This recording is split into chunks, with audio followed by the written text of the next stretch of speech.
C'est un guide de voyage original en forme de fiction consacré à la capitale de la Belgique, Bruxelles, publié aux éditions L'Arbre qui marche. Et le nouvel ouvrage de Daphné Tamage, la romancière belge, est aujourd'hui notre invitée. Bonjour, Bonjour. merci de nous avoir rejoints. Votre héroïne s'appelle Daphné, elle est belge comme vous. Elle est obligée de revenir à Bruxelles pour l'enterrement de son mentor et elle est tiraillée entre plusieurs sentiments. Alors Bruxelles, vous l'aimez ou non ? Je l'adore, mais comme dans toutes les villes qu'on côtoie et qu'on connaît de très très près, il y a un rapport amour-haine inévitable et je pense que c'était intéressant qu'un guide naisse de cette tension-là. Alors, vous parlez de Bruxelles comme d'une personne. Je vais vous citer. Pourquoi avais-je l'impression que je devais quelque chose à cette ville? Que m'avait-elle donné, elle? Je n'y avais jamais été reconnue. Elle m'avait comprimée comme de trop petites chaussures contraignent vos pas et votre croissance. Pourquoi Bruxelles vous a-t-elle comprimée? Je crois que quand on grandit, on se sent toujours là où on est. On a toujours un désir d'ailleurs, de voyage, comme si on cherchait la lumière absolument sur d'autres continents, dans d'autres villes, particulièrement en Belgique, parce que c'est un petit pays quand même. Et je pense que je ne suis pas la seule à avoir eu envie comme ça de traverser les frontières pour me rencontrer. Vous êtes née à Bruxelles et vous avez quitté Bruxelles à quel âge? Pendant la vingtaine, mais c'est vrai que les autres capitales, Paris notamment, évidemment, brillaient, m'attiraient beaucoup. Et j'ai vécu à Lisbonne, j'ai vécu à Rome. Mais retourner à Bruxelles m'a donné la sensation de jamais vraiment l'avoir quittée, de la garder en moi et donc d'avoir une relation quasi charnelle avec cette ville. La maison d'édition L'Arbre qui marche propose une nouvelle collection de guides romans, Tokyo, Ljubljana, Barcelone et celui-ci sur Bruxelles. On vous a confié ce guide de voyage sur la capitale belge. Qu'est-ce qui vous a séduit dans ce concept ? Je pense que si on m'avait pas demandé de revenir, de réexplorer cette capitale étrange, je l'aurais pas fait. Voilà, je serais restée dans ma littérature, dans ma fiction, mon autofiction. Là, d'un coup, on me disait Daphné, tu vas te réemparer, tu vas revenir sur tes propres traces et tu vas nous raconter une histoire. Et ça, c'était l'opportunité rêvée, évidemment. Et quelle a été votre première réaction quand vous êtes retournée à Bruxelles, justement ? Je me suis dit...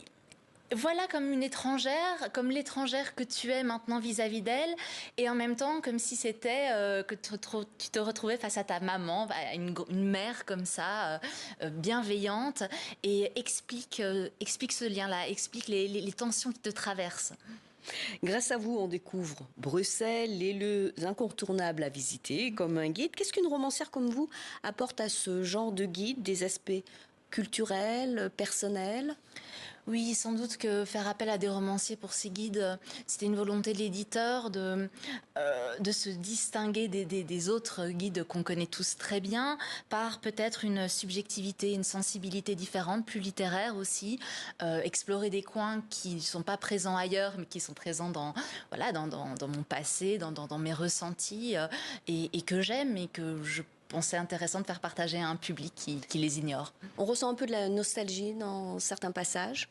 Oui, de la nostalgie, mais une nostalgie un peu féerique quand même. Je voulais qu'on redécouvre cette ville à travers mes yeux et aussi qu'on puisse nous-mêmes, enfin le lecteur, dessiner aussi sa propre cartographie. Juste, je voulais lui donner l'impulsion de transformer cette ville et de se l'approprier. Dans l'esprit des gens, la Belgique rime souvent avec frites, gaufres, bière. C'est un peu cliché. Pourtant, il n'y a pas que les frites à Bruxelles.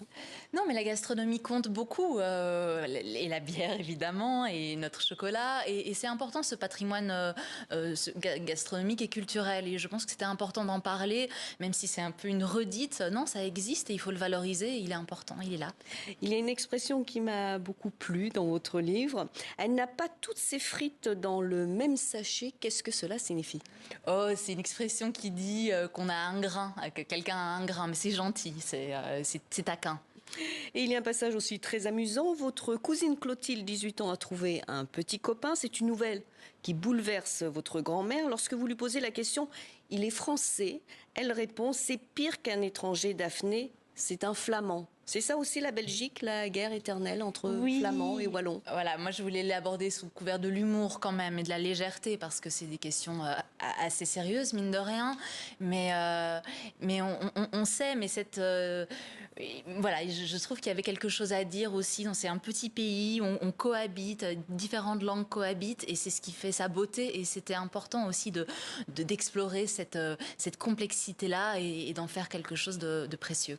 Il y a beaucoup d'artistes qui ont été inspirés par Bruxelles, Jacques Brel notamment, qui écrivait d'ailleurs « Elle est dure à chanter la belgitude ». Et pour vous, c'est quoi la belgitude? La belgitude, c'est cette petite différence. Moi, souvent, on remarque que je suis belge. Je sais pas, je peux pas expliquer pourquoi, mais on le sait. Alors, je suppose que je porte ma part de belgitude. Merci beaucoup Daphné Tamage pour cet entretien et je rappelle votre guide Bruxelles qui est paru aux éditions L'Arbre qui marche. Merci pour votre présence sur TV5 Monde.